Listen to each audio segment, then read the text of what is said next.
pada awal abad ke-16, samudra yang luas menjadi jalur utama perburuan harta paling berharga saat itu, yaitu rempah-rempah di Nusantara. Dengan kekayaan cengkeh, pala, dan lada, menjadi tujuan besar bangsa-bangsa Eropa. Portugis datang lebih dulu, merebut Malaka, lalu menjejakkan kaki di Maluku. Spanyol menyusul, menjalin aliansi dengan Tidore, dan bersaing dengan Portugis di Ternate. Beberapa dekade kemudian, Belanda hadir dengan kekuatan dagang VOC, membangun Batavia dan menguasai jalur perdagangan rempah. Kedatangan mereka bukan hanya membuka hubungan dagang, tetapi juga memicu konflik, menyebarkan agama baru, dan melahirkan sistem monopoli yang mengubah wajah di Nusantara. Dari sinilah awal perjalanan panjang kolonialisme dimulai. Inilah kisah awal perjumpaan Nusantara dengan bangsa Eropa, beserta jejak dampak yang ditinggalkannya. Pada tahun 1511, Portugis di bawah pimpinan Alfonso de Albuquerque merebut Malaka, jalur penting perdagangan di Asia Tenggara. Setahun kemudian, pada 1512, mereka mencapai Maluku, pusat rempah dunia.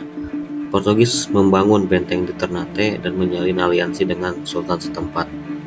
Dampak awal yang dimunculkan yaitu adalah dari sektor ekonomi, munculnya monopoli perdagangan rempah, harga dipaksa rendah untuk penguasa lokal.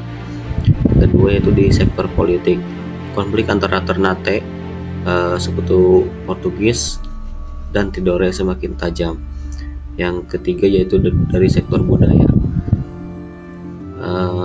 masuknya misi Katolik dan munculnya komunitas Katolik di Maluku dan Flores, serta ini berdampak juga terhadap agama yang ada di sana pada saat sekarang. Pada tahun 1521, armada Spanyol yang dipimpin oleh Magellan tiba di Filipina, lalu melanjutkan pelayaran ke Maluku. Mereka bersekutu dengan Kesultanan Tidore di rival Ternate yang telah bersama Portugis.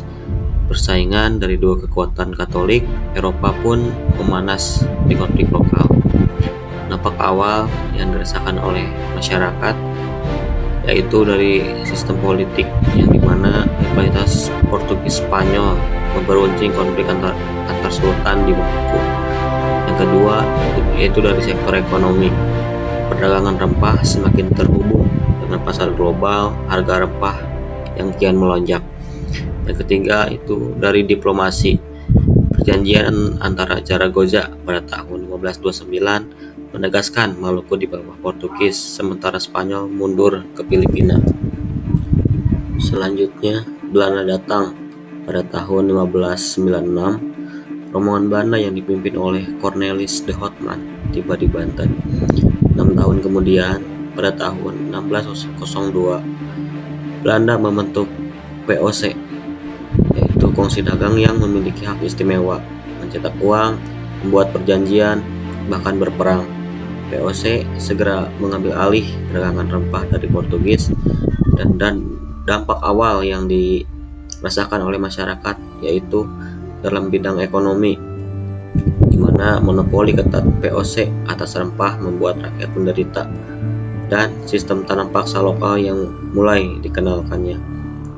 Kedua yaitu dari sistem politik, kerajaan-kerajaan lokal yang dipaksa menandatangani perjanjian merugikan, seperti perjanjian Bongaya pada tahun 1667 di Makassar.